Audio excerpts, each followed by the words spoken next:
Welcome to our channel, Gray Matters. We are two neurodivergent ladies who fixate and need to share, and we've created this channel to do just that. Check out our podcast, Fixate Today, Gone Tomorrow, for some deeper dives.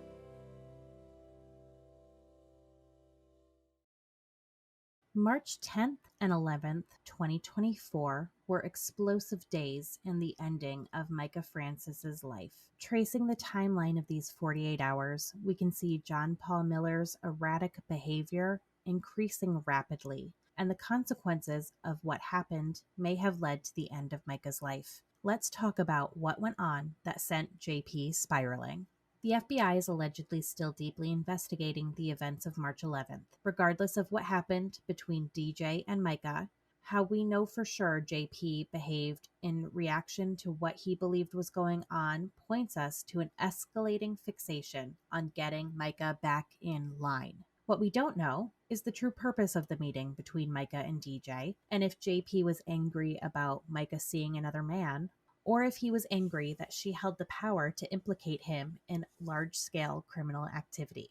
Sunday, March 3rd, Mica receives numerous texts from JP, indicating that he was either following her or having her followed. The texts included references to the church she had attended that morning, as well as the restaurant she was at with members of her family that evening. Tuesday, March 5th, at 7 a.m., Mica called the police to report a tire deflation device in her tire. Mica and JP had a scheduled hearing at probate court to determine Mica's mental stability, including a psychiatric evaluation to determine if Mica needed to be involuntarily hospitalized again. The flat tire could have prevented her from getting to this court date, which would have been used against her as evidence of her mental instability. She made it to the court date and was deemed mentally well. Saturday, March 9th, John Paul Miller is actively engaged in a weeks-long inappropriate text exchange with a local restaurant server. Sunday, March 10th. John Paul Miller preaches at Solid Rock Church. The message he preached included references to Mica leaving him after she was released from the hospital in February. He says, quote, "She gets out and she just leaves. Just completely leaves me. Leaves everything. Drains the bank account and just goes.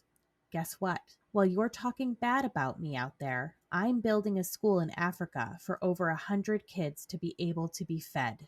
This last bit is referring to Mica's desire to move to Africa and work at a school she and Solid Rock Church was launching. JP also said in the sermon that he went through Mica's phone while she was in the hospital and found 18 people over the last 2 years who told her that she could come to them to talk about JP if she ever needed. He also added that he was, quote, "going to preach about getting rich, strong, healthy, and finding a hot wife that loves Jesus."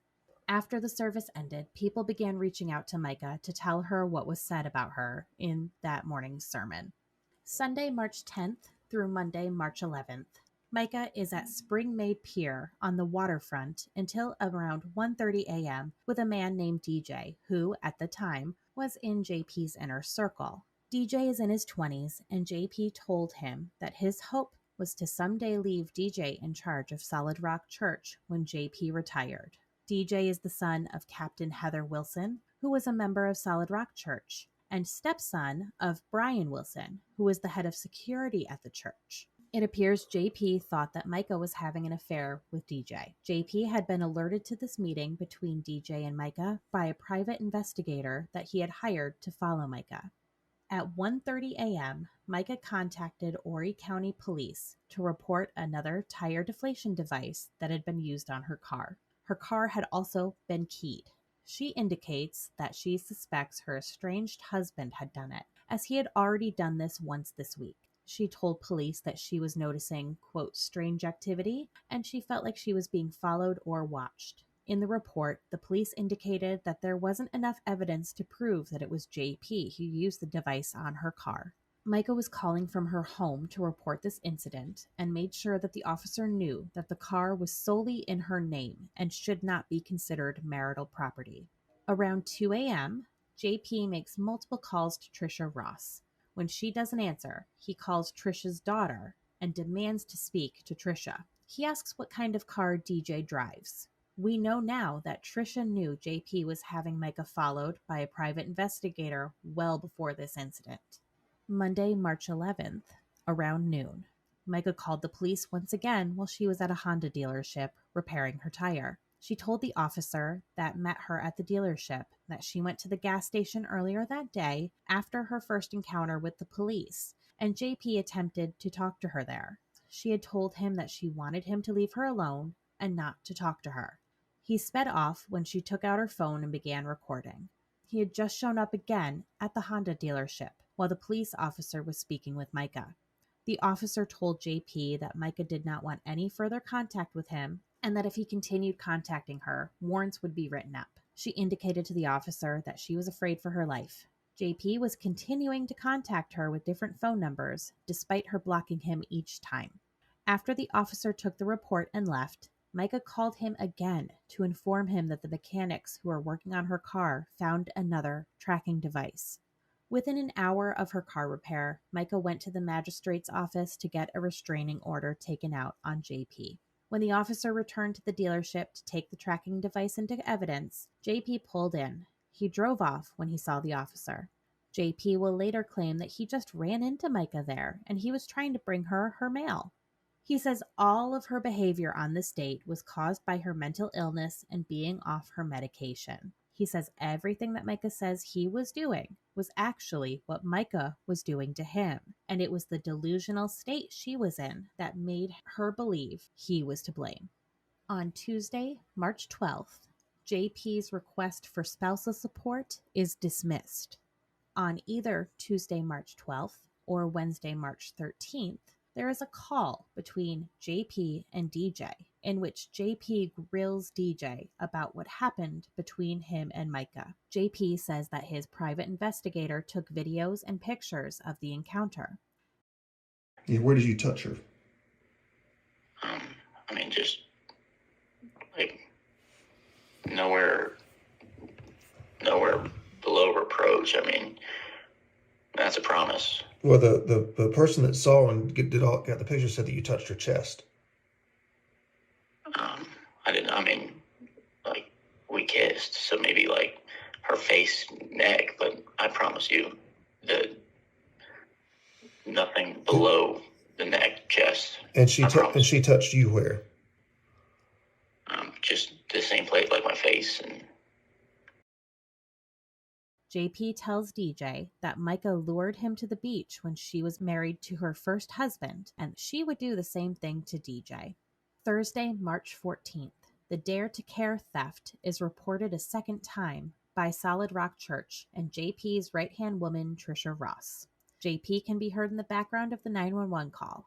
Trisha alleged that Mica transferred around $1,200 from the ministry account to her own. By April 8th, the investigation was closed, with the police finding Mica had removed money from the account that was actually her own and was only about $150. Because of Trisha's position at the church, she would have been able to see these transactions and know that this theft wasn't real. Sunday, March 17th, JP preaches a sermon about a man whose wife is cheating on him with a younger man. JP says the man refuses to give up on his marriage. Wednesday, March 20th, a healthcare power of attorney that had been written and signed in November 2022 is filed, granting JP power to make medical decisions on Mica's behalf. The receipt that goes with the payment of the fee for filing has Mica's name on it, but it isn't known who actually filed the POA. Sunday, March 24th, JP preaches a sermon and mentions that he fires someone who questioned his authority. It is assumed that this is about DJ. No matter the reason, whether Mica dating a new man or bigger forces closing in, JP's erratic, controlling behavior drastically increased after Mica was released from the hospital in February of 2024. The events of March 10th and 11th sent JP spiraling. His attempts at intimidating and controlling Mica ramped up, and she stood her ground as she tried to escape. We've heard over and over that the date March 11th matters to unraveling what happened to Mica. The FBI is continuing to investigate this date in relation to Mica's death and JP's possible financial crimes. Thanks for joining.